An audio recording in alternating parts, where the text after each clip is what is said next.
ரசூலுல்லாஹி ஸல்லல்லாஹு அலைஹி வஸல்லம் அவர்களுடைய கடைசி நாள் நெருங்குகிறது. அல்லாஹ்வுடைய தூதர் ஸல்லல்லாஹு அலைஹி வஸல்லமுடைய வருகையை எதிர்பார்த்து ஒவ்வொரு தொழுகையிலும் நபித்தோழர்கள் காத்துக் கொண்டிருக்கிறார்கள். இந்த தொழுகைக்கு வந்து விட மாட்டார்களா தூதர்?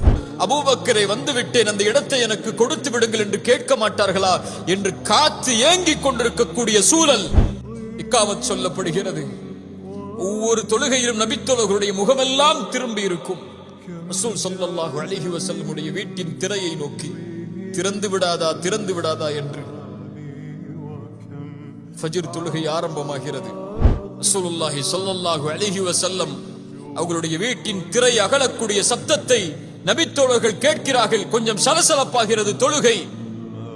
அனஸ் இப்னு மாலிக் ரலியல்லாஹு அன்ஹு அவர்கள் சொல்கிறார்கள், அல்லாஹ்வுடைய தூதர் ஸல்லல்லாஹு அலைஹி வஸல்லம் திரையை அகற்றினார்கள். அகற்றி இந்த சமூகத்தை பார்த்தார்கள். கடைசியாக அல்லாஹ்வுடைய தூதர் ஸல்லல்லாஹு அலைஹி வஸல்லமுடைய பார்வை இந்த முஹம்மது ரசூலின் சமூகத்தை நோக்கி. நபித்தோழர்கள் எல்லாம் தன் கட்டளையை ஏற்று அபூபக்கருடைய தலைமையில் தொழுது கொண்டிருக்கக்கூடிய காட்சியை அல்லாஹ்வுடைய தூதர் பார்க்கிறார்கள். அல்லாஹ்வுடைய தூதர் ஸல்லல்லாஹு அலைஹி வஸல்லம் அந்த காட்சியை பார்த்தவுடன் நோயில் அவதிப்பட்டிருக்கக்கூடிய தூதர் கொஞ்சம் புன்சிரிப்பை சிரிக்கிறார்கள்.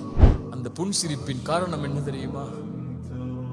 நான் இல்லை என்றாலும், இந்த உலகத்தை விட்டு நான் பிரிந்து விட்டாலும், ரப்பிற்கு முன்னால் ஒரே அணியில் நிற்கக்கூடிய சமூகத்தை உருவாக்கி விட்டேன் என்ற மகிழ்ச்சியின் ஆனந்தம் அது.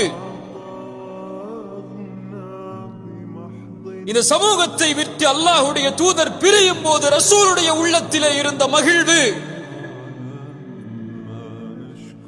கூறுகளாக, பிரிவுகளாக, தனித்தனி குழுக்களாக, பகைமையால், வெறுப்பால், சண்டைகளால் பிரிந்து நிற்கக்கூடிய இந்த சமூகத்தை பார்த்தால், இன்று பார்த்தால் இருக்குமா? தொழுகையற்று, மார்க்கத்துடைய சுவடுகளே இல்லாமல், குர்ஆனுடைய தொடர்பே இல்லாமல், அல்லாஹ்வுடைய மார்க்க சட்டங்களை அற்ப துன்யாவிற்காக விலை பேசக்கூடிய,